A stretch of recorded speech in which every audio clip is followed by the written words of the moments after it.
As we just discussed in the lesson on Jesus' invitation to take on his light and easy yoke, our task in developing a daily prayer practice is to find ways to stay connected with that very possibility to walk with Jesus each and every day in loving communion through prayer.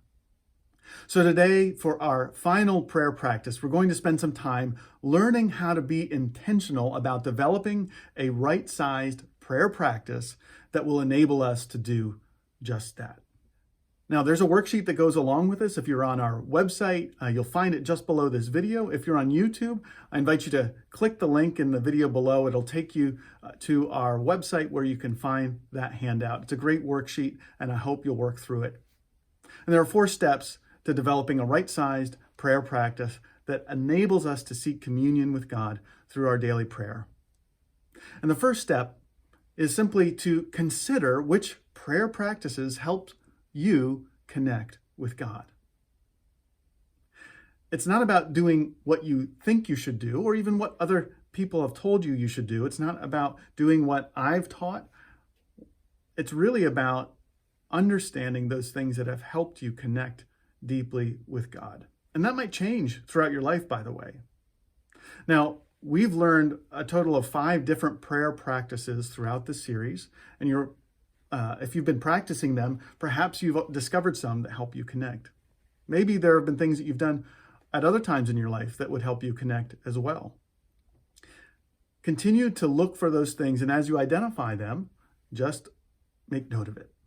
The second thing to do would be to kind of understand the flip side of that, which is to consider those things that might inhibit your prayer life, particularly those things that might inhibit your ability to have communion with God. Now, these can be patterns or practices, habits, schedules. It could be any number of things, and so it requires some reflection on your part. For me, in this most recent season of my life, one of the things that I noticed is that when I would wake up in the morning, before I did anything else after I got my coffee, I would scroll through my news feed. And a couple of things would happen because of that. Number one, sometimes I was so engrossed in the news, I would actually eat into the time that I'd set aside for prayer. The other thing that happened is the very nature of taking in all of that, what was often bad news, really shifted my perspective. So even when I engaged in that prayer time, it was totally colored by everything that had come before. And so I made a decision that I wasn't going to read or listen to news before 9 a.m. And I can't tell you what a difference that's made in the quality of my prayer life by identifying that practice that was inhibiting my ability to connect with God. So what is it for you?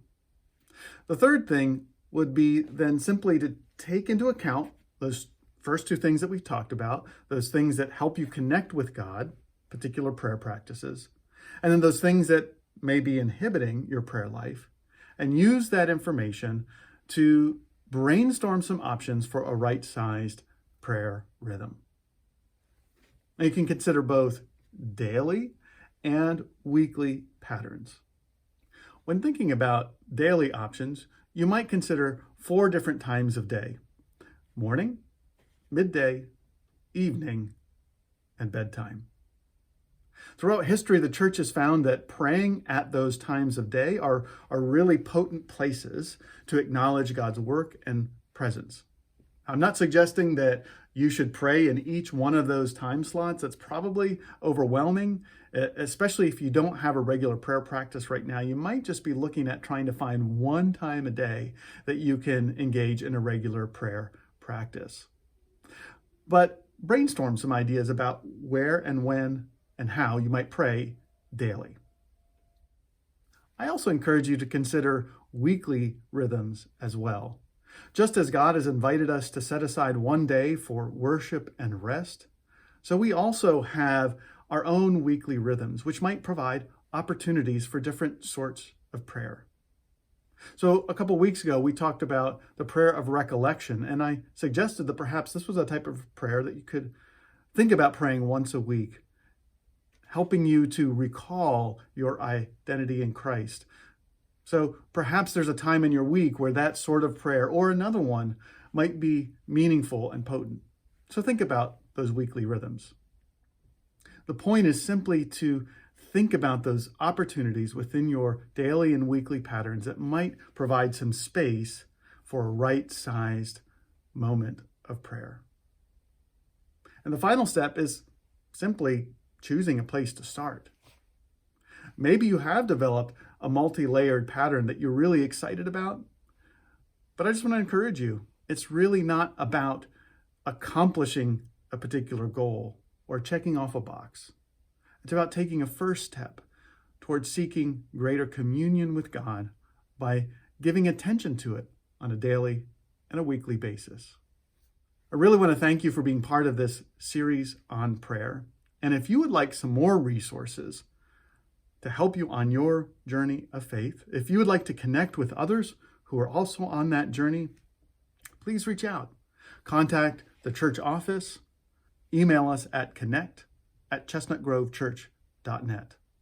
I invite you to learn more about what we're doing by going to our website or find us on Facebook. May God be with you as you continue to seek the place where prayer becomes real.